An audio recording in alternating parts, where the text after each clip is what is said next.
환자 여러분, 우리 암을 치료하면서 스트레스 많이 받으시죠? 근데 이 스트레스라는 게 참 암을 일으키는데 영향을 주기도 하고, 또 우리가 환자가 됐을 때 암을 치료하는 데 있어서도 스트레스가 많은 여러분 치료라든지 이런 데 영향을 줍니다. 그러면 스트레스라는 게 도대체 어떠한 영향을 주는가?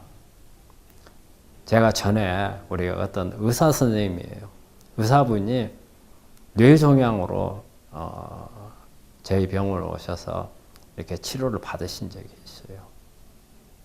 근데 그분이 신경외과 선생님이신데, 그분하고 이렇게 상담을 하면서 제가 느낀 게, 이래서 암에 걸렸겠구나 하는 그런 생각을 한 적이 있어요. 그분이 성격이 저하고 몇 마디 안 나눠봤는데도 어느 정도 성격이 파악이 됐어요. 아주 소심하고, 그 다음에 약간 결벽증이 있다는 생각이 들어요.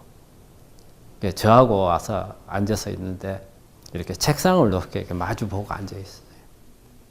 근데 저쪽에 앉아서 가지고 이 모서리에다가 자기가 가지고 온 노트를 각을 맞추고 있어요. 조금 있다가 또 틀어진가 또 한번 다시 맞추고. 그래서 제가 한번 물어봤어요. 교수님, 지금 왜 그걸 맞추고 있냐고. 그랬더니 그분 하신 말씀이, 자기는 정리가 안 되면 불안하대요. 그래서 제가 느낀 게, 이거 엄청난 스트레스예요. 엄청난 스트레스. 이 교수님은, 그래서 한번 물어봤어요.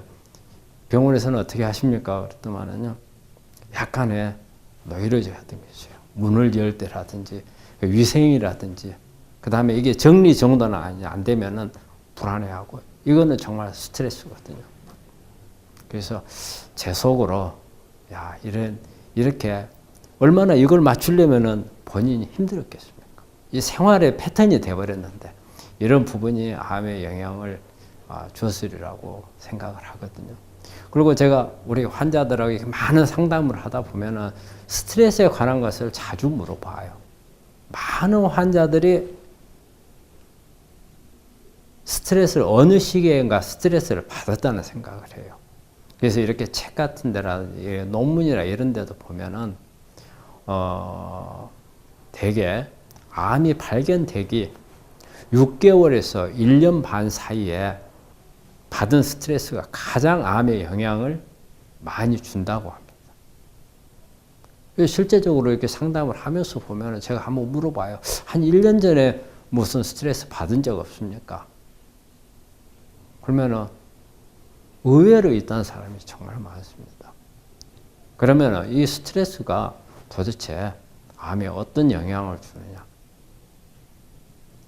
이 스트레스 자체가 우리 몸을 긴장하게 만들고, 그 다음에 교감신경을 항진을 시켜요.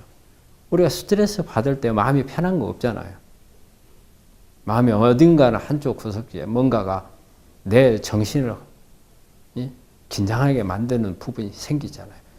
그 긴장하게 만드는 부분은 결과적으로는 우리 자율신경에서 교감신경 상태로 가게끔 만들어요. 그럼 이 교감신경 상태가 되면은 우리 몸 안에서는 무슨 일이 일어나느냐? 우리가 면역을 하면은 우리 몸이 암을 지키는 면역은 림파구라는 게 있어요. 림파구가 있고 호중구라는 게 있는데, 이 교감신경 상태에서는 호중구가 올라가요. 결과적으로 림파구가 떨어져요. 근데 우리 암을 지키는 것은 림파구가 지키는 거예요. 그러면 긴장 상태가 오랫동안 지속이 되고 풀리지를 않는다. 그러면 계속 림파구는 떨어지는 거예요. 감소돼요. 그러면 암을 지켜야 할 림파구인데 그 힘이 떨어지는 거죠. 그 스트레스를 받고 있는 기간이 길수록 면역이 떨어지는 기간이 길죠. 근데 스트레스 자체가 암을 일으키는 건 아니에요. 그리고 아까 제가 말씀드렸는데 6개월에서 18개월 사이의 스트레스예요. 근데 암의 시작은 벌써 언제 시작했느냐? 벌써 한 10년 내지 15년 전에 이미 시작했어요.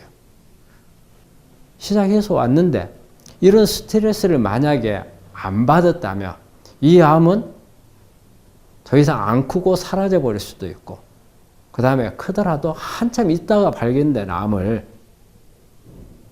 이때 받은 스트레스가 면역을 떨침으로써 그때부터 암세포가 급작스럽게 성장을 하는 거죠.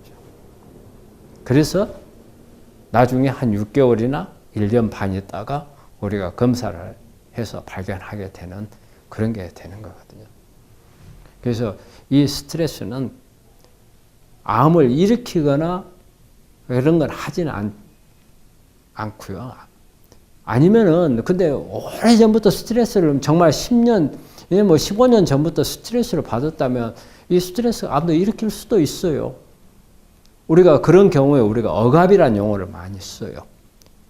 우리 정신과, 제가 아는 우리 정신과 선생님이 그 용어를 많이 쓰시더라고요.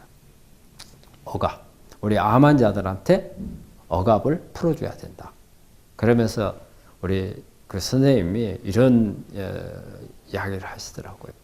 정신의 암은 정신분열증이고 신체의 정신병은 암이라는 이야기를 하시더라고요.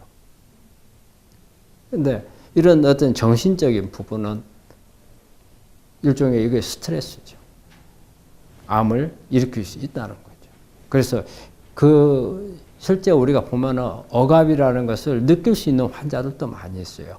이렇다면 이거는 암을 일으킬 수 있는 원인이 되겠지만 대부분의 스트레스는 암을 유발한다기보다는 암세포가 크지 않고 있을 암세포라든지 성장 속도가 빠르지 않는 암세포를 그 스트레스를 받고 있는 동안에 키워버리는 역할을 합니다.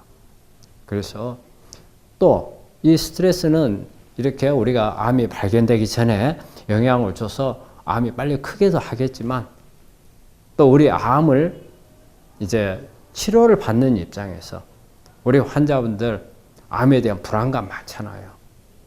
또 앞으로 미래에 내가 재발이 될지 전이가 될지 내가 앞으로 미래에 나한테 어떤 고통이 올지 이런 부분에서 불안해 하는데 그런 불안감을 가지면 가질수록 오히려 더 치료에는 도움이 되지 않아요. 근데 아마 이런 반론을 제기할 수 있어요. 아니, 내가 암을 가지고 있는데 불안하지 않을 사람이 어디가 있느냐. 그거는 갖지 말라고 하지만은 내가 그 갖지 말라 한다겠어. 그게 없어지겠느냐. 그건 나올 수밖에 없는 거 아니냐. 맞아요. 그건 나올 수밖에 없죠. 하지만은 그걸 극복할 수 있는 것은 내가 뭔가 이 암을 극복하기 위해서 최선의 뭐 할 수 있다는 것을 하고 있을 때는 내가 자신감이 생겨요. 암에 대해서. 그러면은 그게 뭐냐. 우리 대부분의 환자들이 내가 하고 있는 것에 대해서 본인의 적극적인 노력보다는 오히려 불안해하고 우울증에 빠져 있고 이런 부분들이 더 많거든요. 그래서 제가 결론적으로 말씀을 드리고자 하는 것은 어떻게 해서든 우리 암 환자들은 예방을 하기 위해서라든지 치료를 위해서 스트레스를 줄여야 돼요. 그러면은 자 이제 암에 걸리고 난 분들이 치료를 위해서 스트레스를 어떻게 줄여야 하냐. 딱 한 가지밖에 없습니다. 내가 내 치료를 위해서 최선을 다하는 거죠. 최선을 다한다. 뭐 음식도